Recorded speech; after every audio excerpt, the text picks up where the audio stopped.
सरकार वादा करेगी मगर एंड टाइम प्लान का हरी झंडी लेन सपा दिखाएगी। तो क्या चाहते हैं, क्या मांग है आपकी सरकार? मांग क्या है, यहाँ पे सहूलत चाहिए और यहाँ के रास्ते भी सब ऐसे ही देखो गड्ढा मुक्त नहीं हुए आज तक। अखिलेश की सरकार के बने हुए हैं। अखिलेश कैमरामैन से कहना चाहूंगा, इनका कहना है कि सरकार में गड्ढे मुक्त नहीं हुए हैं। तो आप देख सकते हैं कि अभी भी सरकार रोड पे गड्ढे हैं और गड्ढों के अंदर पानी भरा हुआ है और थोड़ी सी बारिश होने के बाद ये सड़क पानी से लबालब हो जाती है, जिसके बाद यहाँ की आम जन को काफी ज्यादा परेशानी का सामना करना पड़ता है। आप सीधे तस्वीरें देख सकते हैं। मैं कैमरामैन से कहूंगा कि एक बार जरा गड्ढों की तरफ तो कैमरा घुमा के दिखाएं।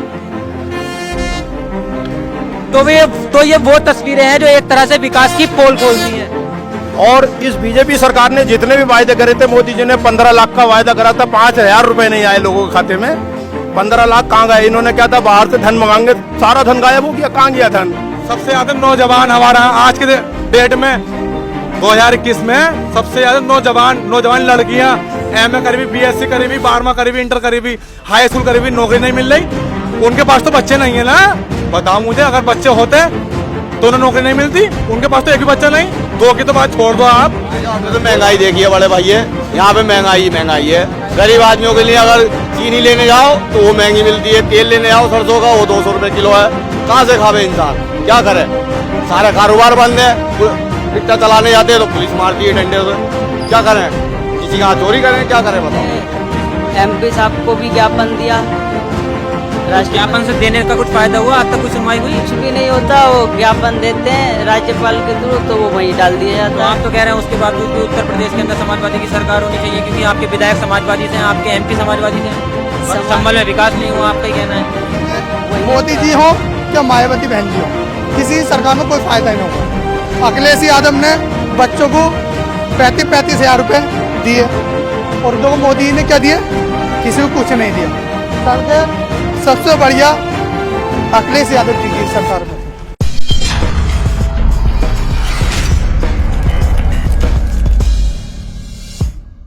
देख रहे हैं द हल्ला बोल और मैं हूं आपके साथ ऋषभ चौहान। उत्तर प्रदेश के अंदर विधानसभा चुनाव आने वाले हैं, जिसके चलते हम जमीनी सर्वे कर रहे हैं, यानी ग्राउंड रिपोर्ट दिखा रहे हैं। और आज की ग्राउंड रिपोर्ट दिखाने के लिए मैं मौजूद हूं उत्तर प्रदेश की संभल विधानसभा सीट के नूरिया सराय में मौजूद। और मेरे साथ नूरिया सराय की कुछ आवाम है, जिनसे मैं जानने की कोशिश करूंगा कि अब उत्तर प्रदेश के अंदर अपनी सरकार किसे देखना चाहेंगे। सर, क्या नाम है आपका? मेरा नाम मोहम्मद सुल्तान अलवी है। सुल्तान जी, मैं आपसे ये जानना चाहूँगा कि इस बार चुनावी माहौल क्या है? चुनावी माहौल इस बार अखिलेश की सरकार आ गई। अखिलेश यादव की सरकार। ऐसा कुछ क्या काम कराए हैं अखिलेश ने जो अखिलेश की सरकार एक बार आप फिर से चाहते हैं? अखिलेश ने ही काम कराए हैं सब। बीजेपी सरकार तो जब से आई है बेरोजगार हो गए, किसी को रोजगार नहीं है और बहुत परेशानी है। जब से ये बीजेपी सरकार बनी है, जब से गरीब जनता बहुत परेशान है। लेकिन सरकार का कहीं ना कहीं कहना है कि सरकार ने कोरोना काल के अंदर जिस तरह के काम किया है कि अभी तक आपने देखा होगा कि राशन मिला, उसके बावजूद तमाम तरह की सरकार। राशन तो हर सरकार जो आती है वो देती है। कोई नया काम नहीं करा इन्होंने। कोई सड़क इन्होंने नहीं बनवाई, कोई पुल इन्होंने नहीं बनवाए, कोई बिजली घर इन्होंने नहीं बनवाए, कुछ भी तो नहीं करा इन्होंने, सिवाय इन्होंने भेदभाव की राजनीति के अलावा कुछ नहीं करा है। अच्छा, इस बार विधानसभा चुनाव के अंदर उत्तर प्रदेश के अंदर आम आदमी पार्टी, असदुद्दीन ओवैसी की पार्टी चुनाव लड़ने वाली है। ओवैसी जो है 100 सीटों पर अपने उम्मीदवार उतारेंगे, क्या लगता है? वो उतारेंगे, वो भी जो देखा जाएगा। लेकिन जनता का जो माहौल है, आज की जो तारीख है, वो जनता अखिलेश जी को याद कर रही है। और इसलिए याद कर रही है कि अखिलेश ने जो वायदे भी किए थे वो सारे वायदे पूरे करें। और इस बीजेपी सरकार ने जितने भी वायदे करे थे, मोदी जी ने 15 लाख का वायदा करा था, 5,000 रुपए नहीं आए लोगों के खाते में। 15 लाख कहाँ गए? इन्होंने क्या था, बाहर से धन मंगाएंगे, सारा धन गायब हो गया। कहाँ गया धन? लेकिन आपके जो मौजूदा विधायक हैं इस वक्त समाजवादी पार्टी के नवाब इकबाल महमूद, उनका कैसा कुछ कार्यकाल रहा? 4.5 साल। उनका सही है कार्यकाल। गाँवों में काम भी हो रहा है, उनके काम भी हो रहा है, जो जरूरी काम है वो हो भी रहे हैं। अभी तक कितना कुछ विकास कराया? विकास तो हमारे गाँव में भी, नूरिया सराय में भी कराया है उन्होंने। ये बिजली जो हम देख रहे हैं तमाम नूरिया सराय में जो शहरी लाइट है, ये अखिलेश जी के उनके राम गोपाल चाचा जो बने थे उन्होंने करवाई थी यहाँ पर। अच्छा, मेरे साथ बात करने के लिए और लोग भी मौजूद हैं। मैं बात करूंगा, पेट्रोल महंगा हो गया, गैस महंगी हो गई, कैसे देखते हैं? भाई सर, मैं तो कैसे बताऊँ, वो ही बता सकते हैं इस बारे में। नहीं, कुछ तो आपका ओपिनियन होगा ना, कुछ तो राय होगी ना, वो बताइए। महंगा है इस टाइम, हर चीज महंगी है। गैस। अच्छा, मैं आपसे जानना चाहूँगा, गैस महंगा हो गया, पेट्रोल महंगी हो गई, कैसे देखते हैं? सबसे ज्यादा भोग इस सरकार को है और इससे ज्यादा भोग नहीं। जिसके बच्चे होंगे वही सरकार बता सकती है कि क्या खर्चा होता है बच्चों का। अभी इन्हें तो यही नहीं पता, ये शादी तो हुई नहीं इनकी, अगर शादी होती तो इन्हें पता होता कि बच्चों की पढ़ाई का खर्चा क्या है, ट्यूशन का खर्चा क्या है, बच्चों का बच्चा स्कूल कैसे जाता है, कितने पैसे बच्चों को चाहिए, बच्चों की फीस क्या है, इन्हें नहीं पता। सब पूरी सरकार में सारे बिना शादी के हैं। अगर एक भी शादी वाला हो तो उससे ये पूछा जाए कि बच्चों का खर्चा क्या है, आम जनता करेगी क्या, ये बताओ। इन्हें काम क्या है, सबसे ज्यादा पैसा चाहिए इन्हें। आपने बच्चों की बात की तो उत्तर प्रदेश के अंदर योगी सरकार या बीजेपी सरकार केंद्र के अंदर एक नया कानून लाने पे विचार कर रही है, जनसंख्या पे रोक, कैसे देखते हैं? रोक क्या करेगी, चलो माना 2 बच्चों पे नौकरी मिलेगी और जिसको बच्चे ना है उसे नौकरी ना मिलेगी। सबसे ज्यादा नौजवान हमारा आज के डेट में 2021 में सबसे ज्यादा नौजवान लड़कियां एमए करी हुई, बीएससी करी हुई, 12वां करी हुई, इंटर करी हुई, हाई स्कूल करी हुई, नौकरी नहीं मिल रही। उनके पास तो बच्चे नहीं है ना, बताओ मुझे। अगर बच्चे होते तो उन्हें नौकरी नहीं मिलती, उनके पास तो एक भी बच्चा नहीं। 2 की तो बात छोड़ दो आप, 2 वाला तो कारोबार कर रहा है, रिक्शा चला रहा है, ऑटो चला रहा है, कुछ भी कर रहा है, वो पेट पाल रहा है बच्चों का। जिनके पास बच्चे नहीं है, नौजवान फिर रहे हैं हमारे, उन्हें सरकारी नौकरी नहीं मिल रही। कोरोना काल आया था, सरकार से क्या कुछ कोरोना काल में सबसे ज्यादा कमाई करी किसने? बीजेपी की सरकार ने। सबसे ज्यादा कमाई करी बीजेपी की सरकार ने। वैक्सीन में सबसे ज्यादा कमाई करी, वैक्सीन में सबसे ज्यादा कमाई। लेकिन सरकार का तो कहना है कोरोना काल में उसने आवाम की सबसे ज्यादा मदद की। कुछ नहीं करा, कुछ नहीं करा। क्या अच्छा, करा मुझे बताइए। चुनाव आने वाले हैं, एक बार फिर से राजनेताओं के वादे शुरू हो गए हैं। अखिलेश यादव कहते हैं कि पहली कैबिनेट में 10 लाख नौकरियां देंगे और 300 यूनिट बिजली फ्री देंगे, क्या लगता है? जब अभी तो कह रहा है ये भी, जब केजरीवाल ने कर दिया, आम पार्टी ने करा ना करा दिल्ली के अंदर, तो ये भी चाह रहा है कि हमारी सरकार आ जाए। हर सरकार वादा करेगी मगर एंड टाइम पे आने हरी झंडी लेन सपा दिखाएगी। ये जनता को पता है, जनता को खुद पता है किसे वोट देना है, किसे नहीं देना है। अच्छा, मेरे साथ बात करने के लिए और लोग भी मौजूद हैं। 2022 में क्या माहौल है इस वक्त? मगर मुलायम सिंह की सरकार आएगी। नहीं, वोट तो देते होंगे ना, तो क्या कुछ देख के वोट देते हैं? क्या कुछ विकास देख के देते हैं या जातिवाद देख के देते हैं? विकास वोट देखते हैं, विकास करके। विकास देख के देते हैं। तो क्या कुछ विकास हुआ आपके क्षेत्र में? विकास किया है बस सिर्फ ये वाली सरकार में तो हुआ ही नहीं विकास। मेरे साथ कुछ बुजुर्ग ही मौजूद है, मैं इनसे जानना चाहूँगा। चाचा, आप बुजुर्ग हैं, कुछ तो बता सकते हैं कि मेरे साथ कुछ और लोग भी मौजूद हैं, मैं आपसे जानना चाहूँगा। अभी आप कुछ कह रहे थे, अब बताइए। 2022 में चुनाव आने वाले हैं, क्या माहौल है, कैसे देखते हैं? भाई हमने तो महंगाई देखी है बड़े भाई, यहाँ पे महंगाई है। गरीब आदमियों के लिए अगर चीनी लेने जाओ तो वो महंगी मिलती है, तेल लेने जाओ सरसों का वो 200 रुपए किलो है। कहाँ से खावे इंसान, क्या करे? सारे कारोबार बंद है। रिक्शा चलाने जाते हैं तो पुलिस मारती है डंडे से, क्या करें? किसी का चोरी करें, क्या करें बताओ? नहीं, तो पुलिस क्यों मार रही है डंडों से? अब ये पुलिस से पूछो आप कि क्यों मार रही है भाई? गरीब आदमियों को खाने कमाने दे, अपना कारोबार करने दे। 2022 में किसकी सरकार चाहोगे? अब देखो ये तो जिसकी बन जाए, पब्लिक चाहे जिसे। नहीं, आपकी क्या राय है? आप हमारी तो राय यही है कि अखिलेश यादव आ जाए तो अच्छी राय। अगर अखिलेश यादव को अब लाना चाहते हैं, 2017 में क्यों विदा कर दिया था? वो हमने नहीं, वो तो पूरी पब्लिक ने चाहा क्या अच्छा है कोई दूसरा आ जाए और वो अच्छी तरक्की मिला दे, लेकिन वो तरक्की हुई नहीं और परेशानी हो और आगे को। अच्छा, अभी तक योगी सरकार को उत्तर प्रदेश के अंदर तकरीबन 4-4.5 साल का वक्त हो चुका है, ठीक है? विधानसभा चुनाव आने वाले हैं, क्या कुछ मिला, क्या कुछ विकास हुआ? अभी बस ये मिला क्या, गैस की थोड़ा आराम मिल गया, लकड़ी जो फूकते थे वो फूकनी बंद हो गई अच्छा, मैं आपसे जानना चाहूंगा, उत्तर प्रदेश के अंदर विधानसभा चुनाव में असदुद्दीन ओवैसी 100 सीटों पे अपने उम्मीदवार उतारने वाले हैं, कैसे देखते हैं? बढ़िया आदमी है, वैसे बोलने वाले हैं वो, और बहुत अच्छे बोलने वाले हैं। और हम तो चाहेंगे कि हमारी सरकार जो है, हम तो समाजवादी के उम्मीदवार हैं, समाजवादी को चाहते हैं हम तो उत्तर प्रदेश में लाना। नहीं, लेकिन असदुद्दीन ओवैसी का जो एक तरीके से उत्तर प्रदेश में चुनाव लड़ने का कारण है, तो वो ये कहते हैं कि वो मुसलमानों के सबसे बड़े मसीहा हैं। मसीहा तो हैं वो, मसीहा तो हैं वो, जब भी तो इतना बोलते हैं पार्लियामेंट में, बोलने के बाद में तो तभी देते ना वो आप आगे बढ़ रहे हैं। नहीं, तो बोलने से तो नहीं होता ना, कुछ ना कुछ काम करके दिखाना पड़ता है। तो काम जब भी तो दिखाएंगे जब उनकी सरकार आएगी, जब बहुमत में आएंगे जब भी तो काम दिखाएंगे। काम तो जब भी दिखाए जाते हैं तो बहुमत से। नहीं, तो क्या लगता है कि इस वक्त उत्तर प्रदेश में अपनी पकड़ बना पाएंगे? कर तो वो जब भी बनाए पाएंगे जब आएंगे सभा में आएंगे तो उसमें विधानसभा। अच्छा, क्या लगता है 2022 में किसकी सरकार बनेगी? 2022 में किसकी सरकार बनेगी? 2022 में सरकार तो अखिलेश जी की बननी है। उन्हीं का समर्थक है सर। आप इस वक्त आप कह रहे हैं 2022 में अखिलेश की सरकार बननी है, जी। तो मैं ये जानना चाहूंगा कि अगर अखिलेश ने इतने अच्छे काम कराए थे, अखिलेश ने विकास कराया था, 2017 में पब्लिक ने उन्हें विदा क्यों कर दिया था उत्तर प्रदेश से? विदा नहीं करा यहाँ तो हमारे क्या नाम है, आज भी क्या नाम है, ईवीएम से अगर होते तो अखिलेश जी नहीं जाते, घोटाला हुआ उनमें। हमारे तो क्या मैं आज भी यहाँ के MP और MLA जो हैं यही के संबल। चाचा आप कुछ कह रहे थे, मैं आपसे जानना चाहूँगा। ऐसा है, अखिलेश जी को विदा किसी ने नहीं करा, बेईमानी ने करा है।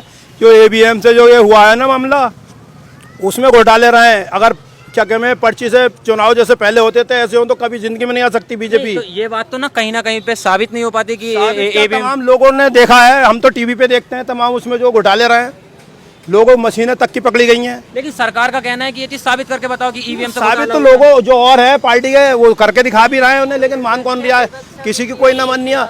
आज देख रहे हैं गैस का क्या रेट हो गया, रसोइयों का जो गरीब आदमियों का जो बिगड़ा पड़ा है। बाजी घर में एक टाइम खाना बननिया है, ऐसे ऐसे घर भी हैं मौजूद के जिनमें एक टाइम खाना बननिया है। वजह उसकी ये है कि महंगाई दी है, तो रोजगार भी देना चाहिए था, रोजगार कहाँ दिया इस सरकार ने। आम आदमी पार्टी के चुनाव में उत्तर प्रदेश के अंदर आने से कितना फर्क पड़ेगा? नहीं, कोई फर्क नहीं पड़ेगा। ओवैसी ये सारे सब मिलके लड़ेंगे, ये जितने भी हैं ओवैसी के आने से सब मिलके लड़ेंगे, सब अखिलेश जी का समर्थन करेंगे। चाहे ओवैसी अभी संभल में आए थे कुछ भी नहीं बोले, ऐसे ही चले गए। संजय सिंह आए थे, उन्होंने भी बीजेपी का ही विरोध करा, बाकी किसी पार्टी का। ये जितनी भी छोटी छोटी पार्टियां सब मिलके लड़ेंगी। एक बार फिर से चुनावी वादे शुरू हो गए हैं। चुनावी वादों के अंदर मैं बता दूं आपको, अखिलेश यादव का कहना है कि 300 यूनिट बिजली फ्री देंगे। बिल्कुल फ्री देंगे। जो वो जो कहते हैं, उन्होंने पहले लैपटॉप को कहा था, उन्होंने बच्चों के हाथ में लैपटॉप दे दिए जिनके हाथ में मोबाइल नहीं थे, उनके हाथ में उन्होंने जो लैपटॉप दे दिए जिनके हाथ में मोबाइल नहीं थे। और उन्होंने लड़कियों को 20,000 रुपए का वायदा करा था, वो सब उन्होंने जितने वायदे करे थे वो पूरे करे। अखिलेश जी या उनके चाचा रामगोपाल जी संभल में जो कह के गए थे बिजली व्यवस्था सब उन्हीं के दौर की हुई है। बीजेपी सरकार में कुछ भी नहीं हुआ, सिवाय बीजेपी में धांधली है। अगर मोटरसाइकिल पे कोई चप्पल पहन के जा रही है, आप पुलिस वाले उसे पकड़ने में, तू चप्पल कैसे पहननी है। मैं आपसे जानना चाहूंगा, आप युवा हैं, वोट डालते हैं? यस। तो ये बताइए संभल की शिक्षा व्यवस्था कैसी है? बहुत ज़्यादा, बहुत ख़राब है, बेहद ज़्यादा ख़राब है। इससे ज़्यादा जो संभल की एजुकेशन सिस्टम है वो चंदौसी का बेहतर है। नहीं तो क्या कारण रहा आज तक संभल की जो शिक्षा व्यवस्था है वो बेहतर नहीं हो पाई? आपका कहना है कि संभल की शिक्षा ये यहाँ के MP रहे हों या MLA हों तो वो एजुकेशन पर कोई जोर नहीं देते। एजुकेशन जो है बहुत ही, यहाँ का लेवल बहुत ही डाउन है चंदौसी और मुरादाबाद को देखते हुए। मोदी सरकार कहती है कि डिजिटल भारत, कितना डिजिटल हुआ? कुछ नहीं। आज भी गाँवों में वही बैंक, मिनी बैंक चल रही हैं। वो फ़ोन जो है, नेटवर्किंग का सिस्टम बहुत ख़राब है, वहाँ गाँवों में नेटवर्क नहीं मिल पाता, तो इसलिए वहाँ का डिजिटल सिस्टम बिल्कुल ठप है। युवा का मूड क्या है इस बार 2022 में चुनाव का? 2022 में है अखिलेश, यानी जो वो वादे करते हैं तो वो पूरे करते हैं। लैपटॉप के वादे किए उन्होंने, वो पूरे हुए। एजुकेशन का जो सिस्टम था वो भी उनके सरकार में ठीक रहा है। आपके संभल के लिए क्या क्या उन्होंने अखिलेश ने? जी, संभल के लिए क्या इनका कहना है सारा बिजली घर उन्हीं के बनवाए हुए हैं, एजुकेशन के लिए। अभी आप एजुकेशन संभल के लिए आज तक क्या कुछ किया है शिक्षा व्यवस्था के लिए? संभल के लिए देखो, एक हमारी यूनिट चल रही है, यूनिवर्सिटी की डिमांड कर रही है संभल स्टूडेंट यूनियन एक, तो वो मांग कर रही है। हमने MP साहब को भी ज्ञापन दिया। तो ज्ञापन से देने का कुछ फायदा हुआ? आज तक कोई सुनवाई हुई? कुछ भी नहीं होता, वो ज्ञापन देते हैं राज्यपाल के थ्रू तो वो वहीं डाल दिया जाता तो है। आप तो कह रहे हैं उसके बावजूद भी उत्तर प्रदेश के अंदर समाजवादी की सरकार होनी चाहिए, क्योंकि आपके विधायक समाजवादी से हैं, आपके MP समाजवादी से हैं, और संभल में विकास नहीं हुआ, आपका ही कहना है। वही तो है उसमें। अब जो है बीजेपी जो सरकार है, ये जातिवाद के थ्रू सरकार चल रही है, इसमें हिंदू मुस्लिम देख के सरकार चलाते हैं ये लोग। आप क्या करते हैं? मजदूरी करते हैं, बेला मजदूरी करते हैं, रोज मतलब रोज कमाई करते हैं और रोज अपना घर परिवार चलाते हैं। रोज का खर्चा खाना। अभी तक 2000 मतलब बीजेपी सरकार उत्तर प्रदेश में तकरीबन 4-4.5 साल से है, क्या कुछ सरकार ने किया? यहाँ तो अभी तक सरकार ने कुछ नहीं किया, वो नेता भी नहीं कर पाएंगे यहाँ के। जब सरकार पैसा नहीं देगी नेताओं को तो क्या करेगी? तो क्या चाहते हैं, क्या मांग है आपकी सरकार? मांग क्या है, यहाँ पे सहूलत चाहिए, और यहाँ के रास्ते भी सब ऐसे ही, देखो गड्ढा मुक्त नहीं हुए आज तक, अखिलेश की सरकार के बने हुए हैं। अखिलेश कैमरामैन से कहना चाहूंगा, इनका कहना है कि सरकार में गड्ढे मुक्त नहीं हुए हैं। तो आप देख सकते हैं कि अभी भी सरकार रोड पे गड्ढे हैं और गड्ढों के अंदर पानी भरा हुआ है और थोड़ी सी बारिश होने के बाद ये सड़क पानी से लबालब हो जाती है, जिसके बाद यहाँ की आम जन को काफी ज्यादा परेशानी का सामना करना पड़ता है। आप सीधे तस्वीरें देख सकते हैं। मैं कैमरामैन से कहूंगा कि एक बार जरा गड्ढों की तरफ तो कैमरा घुमा के दिखाएं। तो ये वो तस्वीरें हैं जो एक तरह से विकास की पोल खोलती हैं। इन गड्ढों के बारे में क्या कहेंगे चाचा? गड्ढे मुक्त की इन्होंने कहा था, गड्ढे मुक्त सरकार होगी। आपके सामने कितने गड्ढे हैं यहाँ पर। यहाँ कोई सा भी गड्ढा मुक्त न हुआ। 4.5 साल में तो इनसे कुछ हुआ ना। उससे पहले अखिलेश जी की सरकार की बनी हुई थी सड़कें, जो टूट गई वो टूटी पड़ी है। और जो है सबसे मेन चीज़ ये है कि अखिलेश जी या उनके चाचा जो भी वायदे करते हैं संभल के लिए उन्होंने करे हैं। उन्होंने पहले बिजली का वायदा करा, बहुत बड़ा वाला जो है बिजली घर सिरसी में खुलवाया, उनकी देन है। जो बिजली के जितने ट्रांसफार्मर आज तक लगे हुए हैं, बिजली का जितना भी काम हुआ है वो सारा अखिलेश सरकार का हुआ है। बीजेपी सरकार एक काम तो बता दे संभल में कि हमने ये करा है, कहीं एक काम बता दे। मैं एक काम को रोक के मैं आपसे जानना चाहूंगा, आप युवा हैं, वोट देते हैं, क्या माहौल है 2022 में सरकार? कुछ भी नहीं चल रहा, बिल्कुल बेकार चल रहा है। यार एक बार सीरियस होकर बताइए, मतलब किसकी सरकार देखना चाहेंगे 2022 में? जो सही करा दे रोड उसकी देख लेंगे इस टाइम। तो रोड तो खाली मुद्दा नहीं है ना, पेट्रोल डीजल लगातार महंगाई के दाम बढ़ रहे हैं। महंगाई हो गई, रिक्शा में मजदूरी ना होती, रिक्शा वालों पुलिस वाले मारे हैं। चाचा आप बुजुर्ग हैं, 2022 का क्या माहौल है, किसकी सरकार देखना चाहेंगे? हम सरकार तो दूसरी देखना चाहेंगे, लेकिन लिहाजा ये है कि कोई भी इसमें ऐसा विकास नहीं हुआ। जो गड्ढे वड्ढे सड़कों के भरवाते थे वो भी नहीं भरे गए, और जो इन्होंने अल्टीमेटम दिया था शुरू में ही कि हम मार्च तक ये ठप कर देंगे, कोई ऐसा नहीं हुआ। और कोई भी सरकार ऐसी क्या में ऐसी नहीं आई, ये विकल्प है सरकार। क्या लगता है आपको 2022 में किसकी सरकार बन जाएगी? सरकार हो सकती है कि हमारे क्या में मुलायम सिंह यादव के बेटे अखिलेश यादव की सरकार आ रही। अच्छा, बीजेपी को क्यों मतलब अब हटाना चाहते हैं उत्तर प्रदेश से? आपका कहना है कि समाजवादी पार्टी की सरकार बनेगी, जबकि 2017 में उत्तर प्रदेश की जनता जो है अखिलेश यादव को विदा कर चुकी है। यही होता है कि सरकारें आती हैं और चली जाती है, क्योंकि जो विकास नहीं करता अच्छा उसके लिए क्या में नकार देती है पब्लिक और भेज देती है वापस अपने स्थानों पर। चुनाव में इस बार विधानसभा चुनाव में मैं जानना चाहूँगा आपसे कि असदुद्दीन ओवैसी जो है 100 सीटों पर चुनाव लड़ रहे हैं, क्या लगता है कितना फर्क डालेंगे? वो बस एक ऐसा ही है कि 2% फर्क डालेंगे, बाकी और उनसे ज्यादा नहीं फर्क पड़ेगा। मेरे साथ कुछ और लोग भी मौजूद हैं, क्या लगता है उत्तर प्रदेश के अंदर किसकी सरकार 2022? भाई साहब हम अखिलेश की चाह रहे हैं। हमें हमेशा अखिलेश से बहुत फायदा था। हर रोडों पे गड्ढे तो हैं, तो अखिलेश की सरकार में बिल्कुल ऐसे रोड पे आके नीचे गाड़ी चलाओ सीधी चलेगी, और सबसे ज्यादा फायदा अखिलेश की सरकार में रहेगा। लेकिन योगी सरकार जब सत्ता में आई थी तो उन्होंने कहा था कि गड्ढा मुक्त सड़कें कर देंगे। कितने गड्ढे मुक्त हुए? भाई साहब गाड़ियाँ देख लो और गड्ढे देख लो, तमाम ये गड्ढे दो। अखिलेश की सरकार में कोई सी सड़क टूटी भी ना थी। आप उल्लेख लिए भाई साहब, जो भी काम करवाया सबसे बढ़िया करवाया अखिलेश सरकार की सरकार में हुआ, अखिलेश जी की। और किसी ने मोदी जी हो क्या मायावती बहन जी हो, किसी सरकार में कोई फायदा ही नहीं हुआ। अखिलेश यादव ने बच्चों को 35 हज़ार रुपये दिए, और दो मोदी जी ने क्या दिए, किसी को कुछ नहीं दिया। साल के सबसे बढ़िया अखिलेश यादव जी की सरकार में थी। असदुद्दीन ओवैसी को किस तरह से देखते हैं, किस तरह से काम करेंगे उत्तर प्रदेश में आके? वो तो मोदी जी से और मिले में है, मोदी जी के भी अब्बा लग रहा हो तो हमें नहीं। उनका तो कहना है कि वो मुसलमानों के मसीहा हैं एक तरह ना कुछ नहीं है। सबसे बढ़िया जो भी काम करवाने वाला है हिंदू मुस्लिम भाई के ताई अखिलेश यादव जी है, हिंदू हो कि मुसलमान हो, उससे बढ़िया कोई आदमी न लगा में। और सबसे बढ़िया नेता अखिलेश यादव ही है। बहुत बहुत शुक्रिया हमसे बात करने के लिए। तो ये थी मेरे साथ उत्तर प्रदेश के जिला संभल की नूरिया सराय की आवाम, जिन्होंने अपने मुद्दे रखे और क्या कुछ शिकायतें थी इन्होंने वो भी बताई। कैमरामैन साबित के साथ संवाददाता ऋषभ चौहान, संभल। अगर आपने अभी तक चैनल को सब्सक्राइब नहीं किया है तो प्लीज सब्सक्राइब कीजिए, और ताज़ा अपडेट पाने के लिए बेल आइकन को दबाना ना भूलें।